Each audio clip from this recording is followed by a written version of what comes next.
Well, I must say, working in the industry long enough, I have now been used to long-term rentals and short-term rentals, worked with enough landlords in the UK, but also now, obviously, I run myself a service accommodation business, Airbnb business, which is a short-term rental. Now, in this video, I'm going to talk about how you can maximize your rental, what are the benefits of, short-term versus what are, the pros and cons of long-term lets, and the video is just to give you an understanding of if you're a landlord or if you're looking to invest in property, what is the best criteria, some of the legal parts. So in this video later on, I will show you some of the tips and tricks that you can use to make sure you utilize the potential of both long-term and short-term rental market in the UK. Well, firstly, welcome to my channel. If you're new to this channel, my name is Piers. I run a successful service accommodation business and property investing business. I've got loads of clients that I work with to start their Airbnb or service accommodation business. I work with an existing service accommodation owner to scale their brand through my consulting. But look, if you're new to service accommodation business and you're thinking about the short-term rental, now be a landlord, or if you're looking to do a rent to service accommodation, guys, I do an online program which I show absolutely step-by-step process of, scripts, plug and play, how to run the business, some of the documents I share on how to qualify a deal. I'm going to leave a link down below, so it'll be worth you just going and checking it out. Well, I'm going to make this clear again, a long-term let versus short-term let. What we're trying to discuss here at the moment is a long-term as in more of an AST, so a short hold tenancy. A short-term rental, what we're trying to discuss here is more of a Airbnb business, short-term business, that you can rent your property out and actually earn a lot more. Well, I'm excited to do this video because obviously I've got a lot of you guys who actually watch my videos purely because you want to learn about Airbnb or service accommodation business. But also on the other side, I've got so many landlords now who also watch my videos and have been intrigued about how we're actually running our service accommodation business by, giving landlords some of the rents, the guaranteed rents and stuff like that. So today's video, let's just crack on with the first thing, which obviously, what is a long-term let that we're discussing today, which I would probably class it as traditional letting, right? And just to recap, it is just literally you buy an investment property, a buy-to-let property, you go through a traditional letting, which is just letting out a property to a family or just a single household, and you get an income. That's probably the best way. The second thing that we're trying to cover with is what a short-term let it. In this case, what we're saying is, in a simple word, Airbnb business. And obviously in the UK, we actually call it service accommodation business. Now guys, the reason why I keep using Airbnb business is I've been getting a lot of attraction at the moment from clients or people actually viewing it from US and other parts of the world. So I want to make it as useful for this video so it can relate to any country, but we will call it Airbnb business, but it's also known as service accommodation business in the UK. Well, as you now know and understand the difference between the long-term let that we're trying to discuss today versus the short-term let, I want to give you two examples, or let's say two pros and cons of each of those types of lettings. And obviously this video is to give you a guidance and understanding how there's an opportunity out there depending on your circumstances, or if you're a buy-to-let investors, how do you want to make sure you get the maximum return? At the same time, you might be a buy-to-let investor who would like it completely passive as well. So today's video, the first thing I want to discuss is about the long-term let, and we'll quickly discuss pros and obviously cons, and I'll try and discuss two of each as well. Now, the first one I say about long-term let and the pros is it's got steady, passive income, right? So as a buy-to-let standard, property investor, you would probably buy, or you might not be a property investor, you might just be somebody who's looking to invest in a property just for rental income. The long-term let is pretty much going to give you a steady passive income, which means you're going to put a tenant, a single household tenant, and they will pay you a set monthly rent in return to your service, which is obviously you're providing them a beautiful house. Now, the second thing I normally discuss around, you know, just long-term let, and a lot of people who buy to-let property and absolutely enjoy it. It's got a hands-free approach. Right, and that means obviously when you buy a buy-to-let property, you could effectively buy it, let's say 2 hours away from you, and you might have somebody as a letting agent or management company. They will look after your property. They would charge you a set fee depending on the location, and they will do everything for you, which means obviously you've got a hands-free approach. You've bought the property, you passed it over to letting agent, and they will do the work for you. So they're kind of the two massive pros about, you know, long-term let. I class this as not a cons, but you know, there's always some kind of setbacks in the investment, because at the end of the day, you are still going to earn a great, you know, the return that you actually were looking for when you purchase the property. So the first thing I would say is obviously lower rates, or in terms of rent, let's call it, and your ROI, which is your return on investment, is actually quite low compared to your short-term let. So in long-term let, you would, so let's say you bought a property for £100,000 and you can only let it out for, let's say, £600,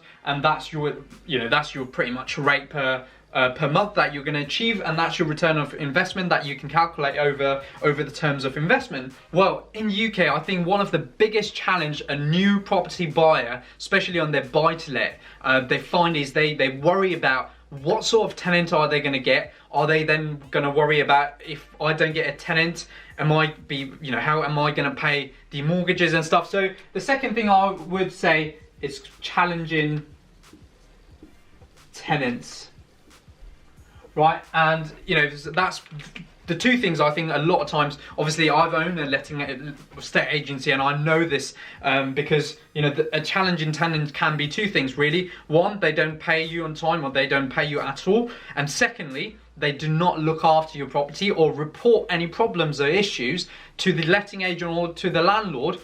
That creates, you know, at the end of the day, it all comes down to the financial, because obviously you are actually not achieving high, you know, ROI anyway, and then the fact that you've got to invest a lot of money to put it back into the right state for new people to come in. So there is some kind of challenges, some of the worry a lot of, you know, long-term landlords have as well. So guys, I hope they kind of gave you an understanding about the pros and the cons of actually a long-term let. Now what we're going to do is we're going to talk about short-term let. Obviously I'm in a business of short-term let, which is now at the moment I'm referring as Airbnb business. So I will now share some of the tips. Again, there's pros and cons like we did with this one, so you get an understanding, or you get to choose what's going to work best for you. Well, in my journey of property, I've met, you know, absolutely incredible people. Now I think I'll go back to 2016. I met somebody who has run a successful business in a location that I know,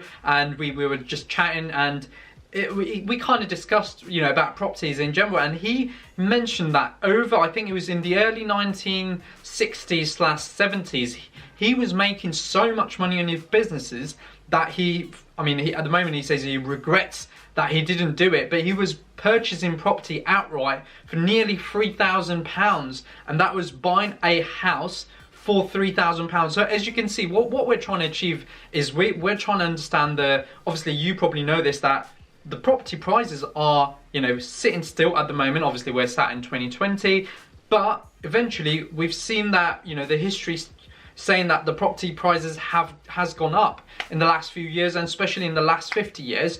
Massively. So he kind of related to saying, Piers, actually I regret not buying, you know, one property a week, because that's the sort of income he was making, and he was saying he would have loved to, you know, to own hundreds of houses at this moment in time, but he's still wealthy. He knows that, you know, he's got great investments in places. I've done great business with this guy as well. So again, quite different. If you look at what I've said in before, that obviously I now do short-term rental, and he was surprised. He was like, how do you manage, you know, there's a lot more question for a traditional landlord, and he's got many properties at the moment still, and he's got a lot of, you know, long-term tenants. And when I actually shared him what I do, and what I told him exactly what I can achieve per night, he was absolutely surprised. He couldn't believe it at some point as well. So again, for this video is to make sure that you are choosing the right investment path for you.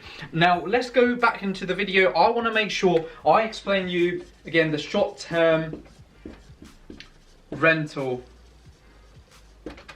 and what we'll do is we'll talk about the pros and the cons. Well, because I've worked obviously with both the long-term rental strategy and the short-term rental strategy, one of the things I must say, obviously with the pros, is you get absolutely higher rates and ROI if you know what you're doing. Now, that's the biggest thing I say to a lot of service accommodation owner, a lot of Airbnb owner. A short-term rental market now in 2020 is a lot different to when it first started, which means, you know, people are a lot clever on how they do the business. Now, a short-term rental or Airbnb business, it's actually combined of three things. I've said it in my previous video as well. So it's a property investing strategy, first of all. It's also a hospitality business because you're running as a kind of a hotel, because you've got guests, you don't have tenants. And the last one, it's actually a marketer's business. Now, if you know how to market your properties online, because at the end of the day, you're now moving from not having a standard tenant to moving into actually having guests and clients. They need to find you online, and that's why I always say it's a marketer's business. And if you're a marketer, you know how to put your properties online in the best way possible, you will achieve a really, really good high rates. Well, the second part of the pros of short-term rental is actually the flexibility around it.